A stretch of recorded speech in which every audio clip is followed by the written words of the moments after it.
The custodial death of Ajith Kumar, a temple guard in Sivaganga, has shocked the entire country.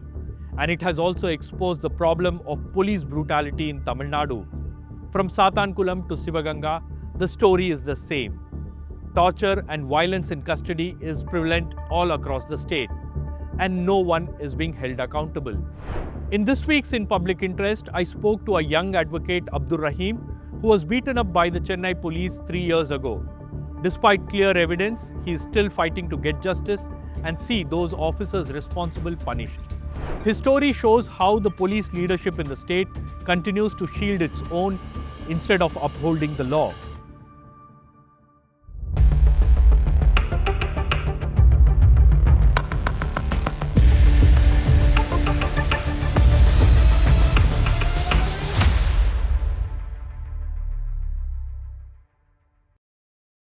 Before we go into this any further, here is a quick reminder. Reporting on police brutality, custodial violence, taking on the high and mighty police system is often a daunting task.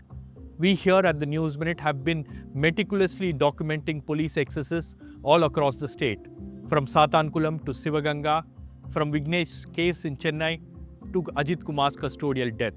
In fact, the News Minute and News Laundry have been investigating police excesses in various parts of the country in an attempt to ensure accountability and to expose the culture of violence which is present in our police system. If you want us to continue the work that we have been doing, then support us by becoming a paid subscriber of the News Minute, scan this QR code or click the link in the description to support independent journalism. Abdul Rahim, thank you so much for talking to us. I know this is going to be difficult because you have to recall what happened to you. So tell me, what was your crime? At the time of incident, I am a law college student, final year law college student. I was working in a pharmacy as a part-time work. While I was, after completion of my work, I was returning through my bicycle. I was stopped by 2 police personnel. On that day, 14/1/2022, the mask fine was revised to 200 to 500. So they had a target of to register at least 50 mask cases. So this was during the lockdown when they used to have these vehicle checks and etc. You know, and you were a frontline worker at that time because you were working in a pharmacy. So they stopped and they demanded to pay a fine of rupees 200 and then 500. I said that while wearing a mask, why should I pay fine? This triggered them. And they said, take him to custody. We will show him what we are. So I was taken to the custody. Entire night I was brutally assaulted. And 2 false cases was registered against me. And I was remanded to judicial custody. So what time you were stopped by the police and what time did they take you to the police? Around 11:30 p.m. at night. Usually I go through that route. I know that they are regularly in vehicle checkups, but I was traveling through bicycle, they won't stop me. But on that day, I was, unfortunately, I was caught by them. And they took you to a police station. And what happened in the police station? In the police station, another FIR was registered against me, Tamil Nadu City Police Act 75 for public nuisance. I requested them to give cycle. They seized my cycle and registered a 75 case and asked me to come next morning, pay 1,500 and get the cycle back. I was in a confusion whether to leave my cycle and go back to home or request them to get back my cycle. In the meanwhile, the police personnel who caught me at the MR Nagar junction came, said, who left you outside? Who made you? Who allowed you to go? Who allowed you to go outside? And he thrashed me inside the police station, assaulted me brutally with his bare hands. And not ended with that, he is in search of some latti, but he got only red PVC pipe. In the time gap, fortunately, I taken a small video clip, which is a crucial evidence till now. But tell me something. How did you manage to record a video? Because that video is a key evidence in this entire case.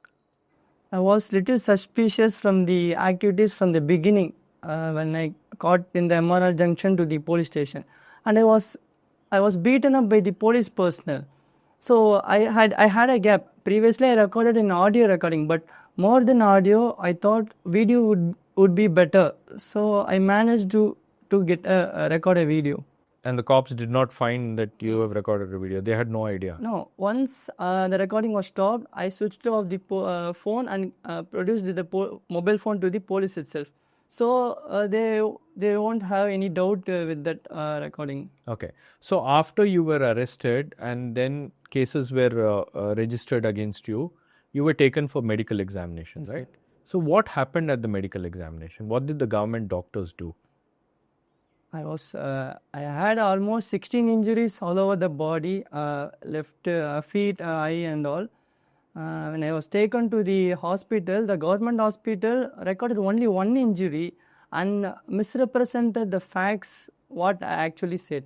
Because the police also near me, they threatened me to not to say anything.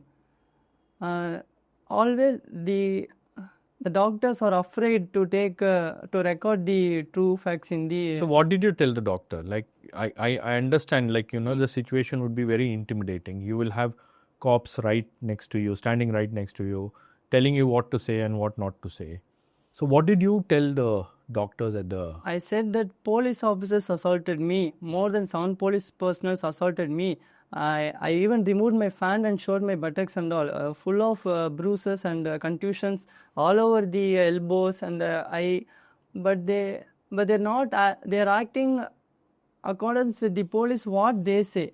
So the government doctors were actually helping the police. Yes. Like that's what usually happens in hospitals. In most of the cases, they write slipped in the bathroom. In most of the cases, if you check the medical records, it would be there that they were slipped in the bathroom. In my case, I continuously pressured that I was beaten by the police and I removed my dress because I was made to stand naked in the police station. So it became usual. The entire night I was made to stand with my inners, and a police officer in the name of checking mole, he made me to stand naked. This made me okay, it's okay to remove all the dress. So I removed all the dress and showed to the doctor, but even after that he didn't record all the injuries. I had almost 16 injuries in my body. So then I was taken to the magistrate. I orally complained at least record this. A magistrate directed again to admit in the Stanley government hospital. But I was not admitted in the government hospital. I was taken to jail only.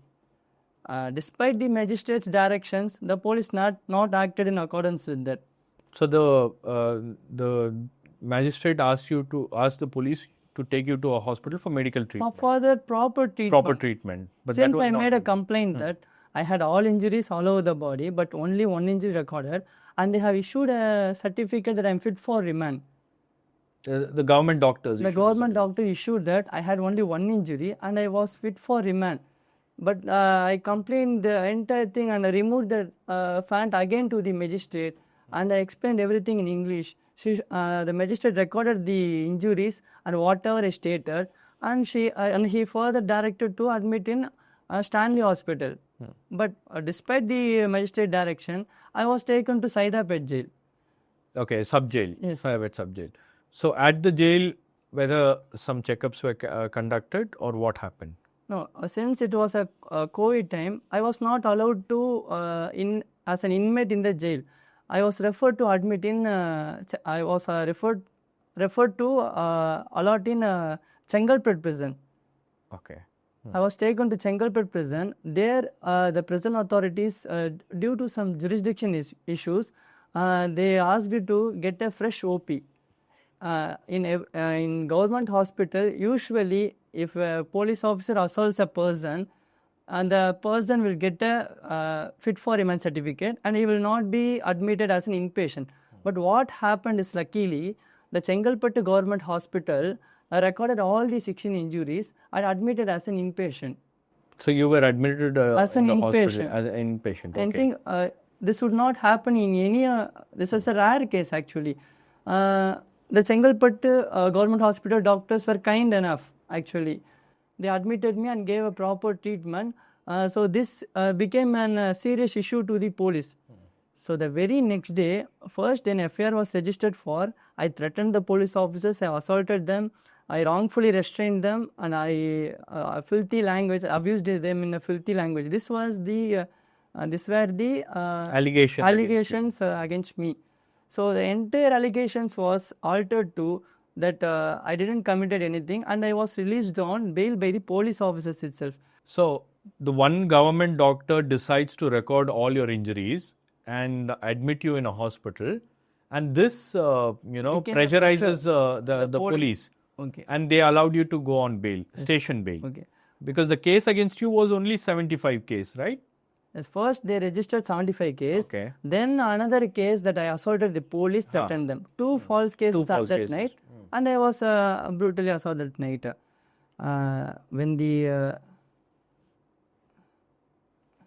When I was in the hospital, if I continue my treatment, it would be a burden to them. So I was pressurized to get discharged from the Chengal hospital once I was released on bail. So from that hospital, I was on the way to the home in search of for further treatment to admit in a hospital.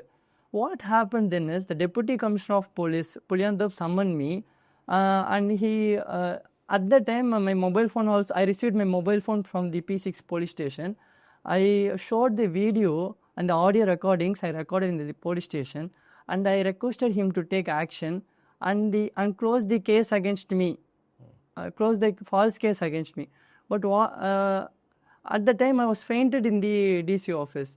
The DC himself in his jeep taken me to the Stanley Government Hospital, allotted me a separate VIP ward, but there again, without aware of this Chengalpet medical records, the Stanley again recorded the statements whatever the police said, and they recorded only 3 injuries. So this is the second time you were taken to a Stanley hospital. And again, DC himself and allotted him a VIP ward. There, when I was admitted as an inpatient, here in the DC office, protests were going on by the advocates and friends of mine. So they are demanding to register an FIR and to take action against 9 police. This got more burden to the police. So there I was again pressurized to get discharged from the hospital. Subsequently, an FIR was registered. So one of the major injuries I remember in your case was the injury near your eyes, because at that time I think you were treated for that at the Stanley Hospital. How did you get that injury? It was around 9:30 a.m. on 14/22. A police officer, namely Bhuminathan, was coming to the police station. Was sitting in front of me. A police officer got breakfast to me and insisted me to eat, but I was not eating that food and was sitting silently because I had all over my body injuries. At the time, this Bhuminathan sir didn't know anything about me. Suddenly he came out of frustration. On Pongal day, I have to work for you, because he is the one who prepared the remand procedures in my case against me. So suddenly he came, he kicked me in my face continuously. So I dashed in the bureau and I got injuries. Then he himself made to remove my shirt and wipe the blood with my own hands, and he taken inside the bathroom and washed the entire blood with and gave a cotton piece to press tightly because the blood is flowing and the shirt got wet. He gave a t-shirt like what is wearing, a yellow t-shirt he gave. I have this now till in my house. He said he religiously abused me that I don't want to say that word. It's a religious abuse. It's a slur word basically. Yes. Slurred word. It was still a trauma to me. And you said while at the police station, you were taken on 13th and 14th till morning you were there, till 14th morning, right? And throughout the night they kept assaulting you. Yes, sir. During intervals. Yes, they will give some time, but they won't allow me to wear my dress fully. They will make me to sit with an underwear, but I don't have an habit like to. I'm not experienced to this. I request them to give at least my shirt front. But whenever I wear my shirt front, they will come assault me and remove the shirt. At the point of time, they thrown my fan shirt and all. That's what happened at that night. One police officer comes, made me to show my hands with the red BCY. He will assault in my hand palms. Another police officer will come, made me to sit in a leg straight, and he will assault in my leg. So he'll stand on your thighs One and police officer stand on my thighs. Huh. Another police officer beat me. After that, they made me to jump, go in rounds straight. They ragged me. And another police officer make my hand to place in the wall, and he will assault continuously at the buttocks. Once if I turn, I will get the injuries in the face, elbows and all. That's why I got all over the body injuries, both internally and externally, sir. So none of these injuries were recorded in your medical, except what happened in Chengalpet. Yes, sir. So after that, when you went to the DC took you to the hospital. Yes. But did the DC help you? Because he is the senior most officer, right, in that range. So did he help you? He want to cover up the issue and want to satisfy me to save the police officers.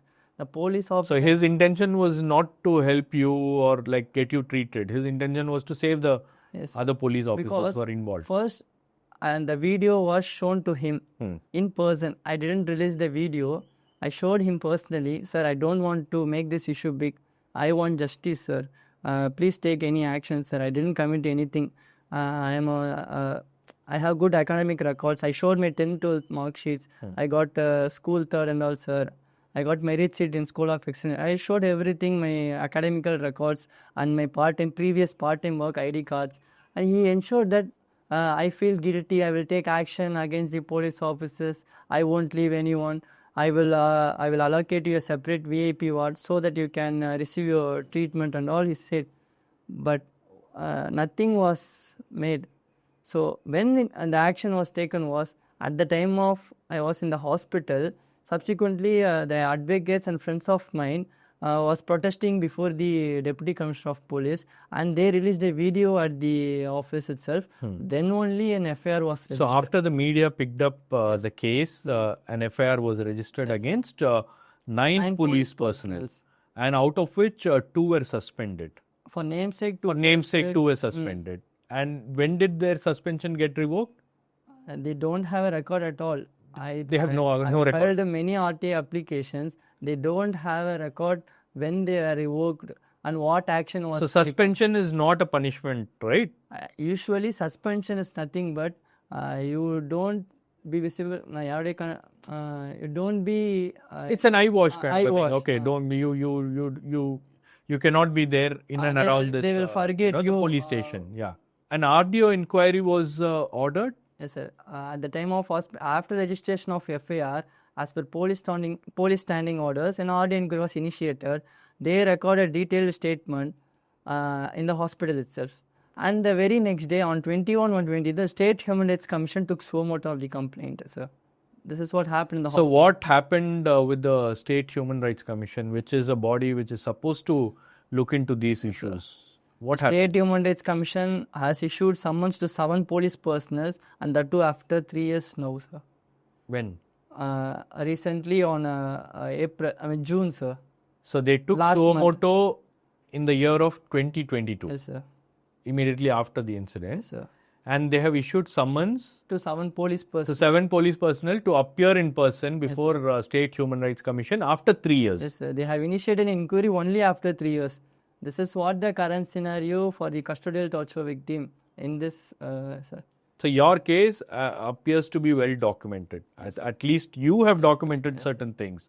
So that's why it's important that the State Human Rights Commission, in headlines we used to see State Human Rights Commission issues notice, they take suo motu cognizance of this case and all that. It's a headline. Yes, sir. But after that, what happens? For 3 years, nothing happened? Nothing happens. Nobody spoke to you? No, sir.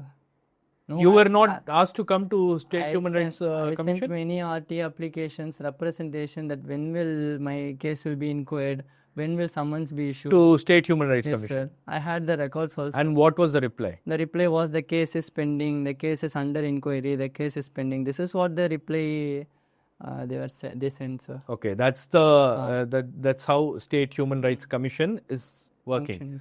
Now this RDO inquiry, which was conducted by a local officer, he confirmed that there was some kind of, the police personnel were guilty. Yes, sir. Because they kept giving conflicting replies is what I understand. So then what happened after that?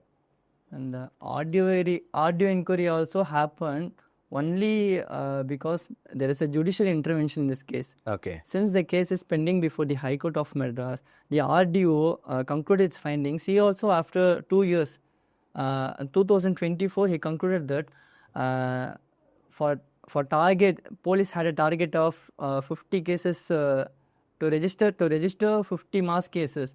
So during COVID, the police were given targets to register 50 cases every day. Yes, sir. And you were wearing a mask, but despite that, the case was filed and they wanted you to pay fine. So they concluded that initiate disciplinary action against 9 police personnel and compensation to me for the injuries inflicted by the police personnel, sir. So this forwarded to the government through the collector. The government, after examining the findings of the RDO and the recommendations of the collector, issued a detailed GO directing the DGP to initiate disciplinary action against 9 police personnel. But so far no action has been taken by the DGP. The GO issued on 21/4/2025 this April. I have sent representations, RT applications, but so far no action has been taken. So what about the compensation? I received a compensation of rupees 1 lakh, and I have sent a representation to enhance the compensation. That is the stage. Okay. After the RDO inquiry found these 9 police officers guilty, they had recommended to the DG to take action. Yes.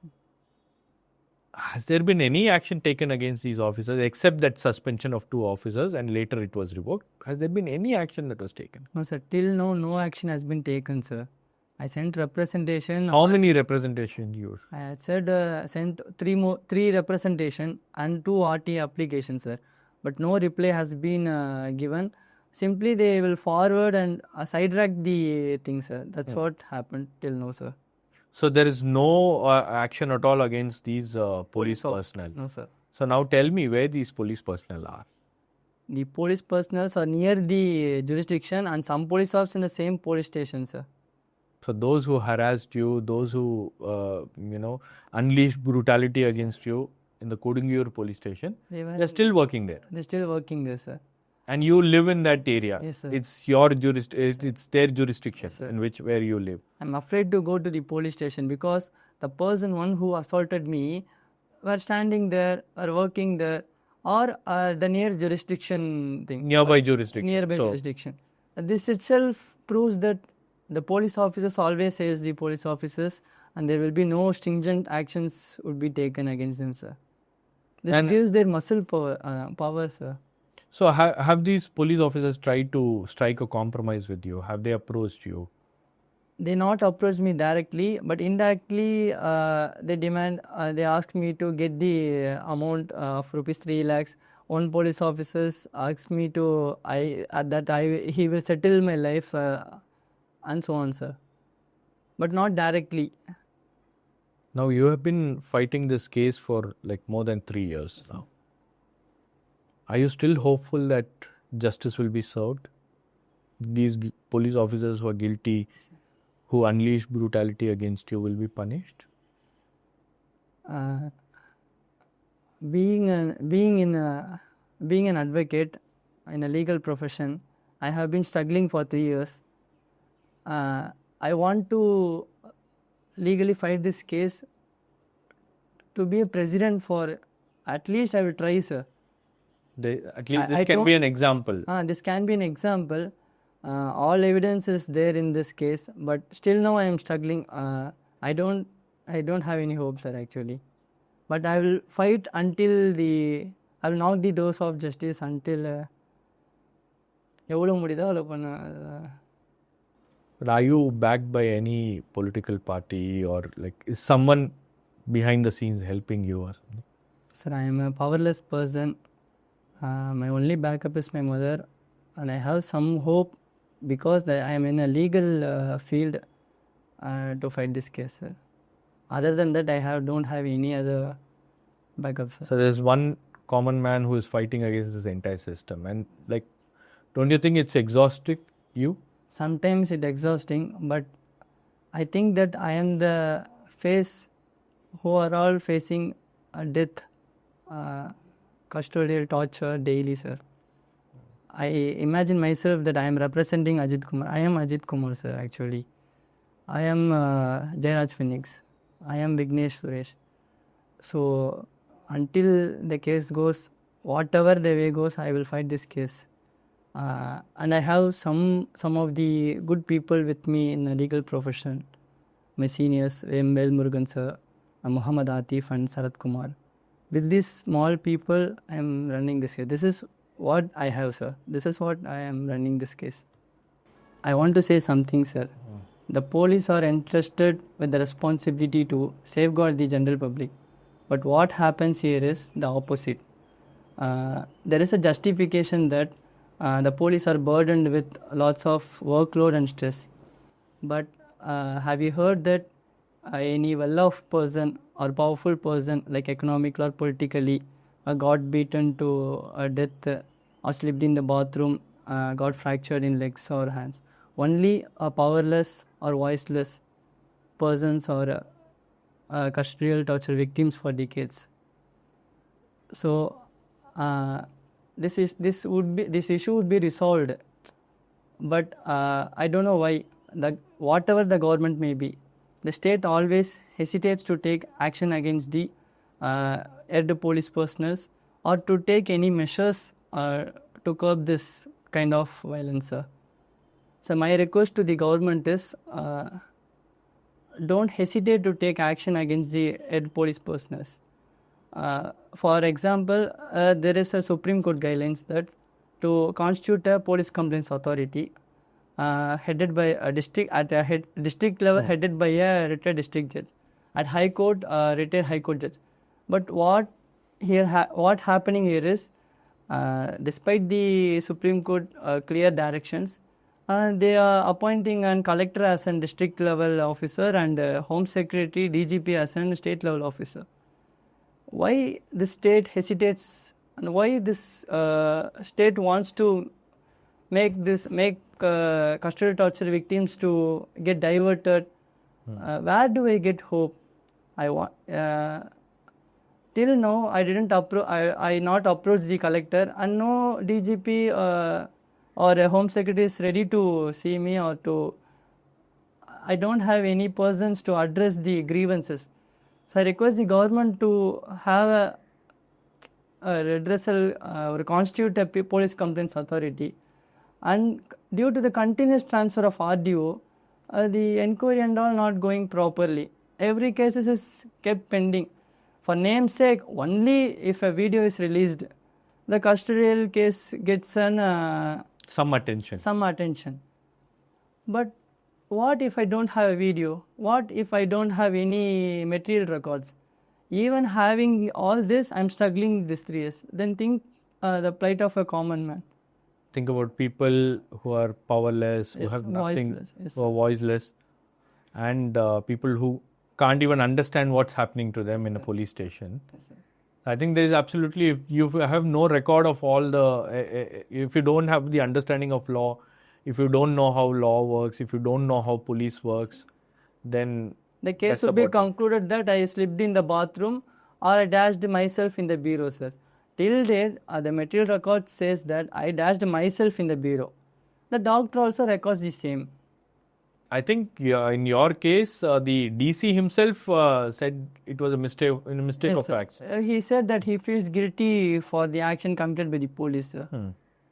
Right, Abdul Rahim, thank you so much for joining us and telling us about what happened in your case, because your case is important, because you have all the records, and the manner in which you were treated by the police is something which is absolutely unacceptable. But despite all the records, despite judicial intervention, there's still no action against the police. I hope the government or the judiciary, takes up this issue once again and passes an order to ensure that there is at least justice done in your case. Thank you so much. Thank you, sir. Thank you.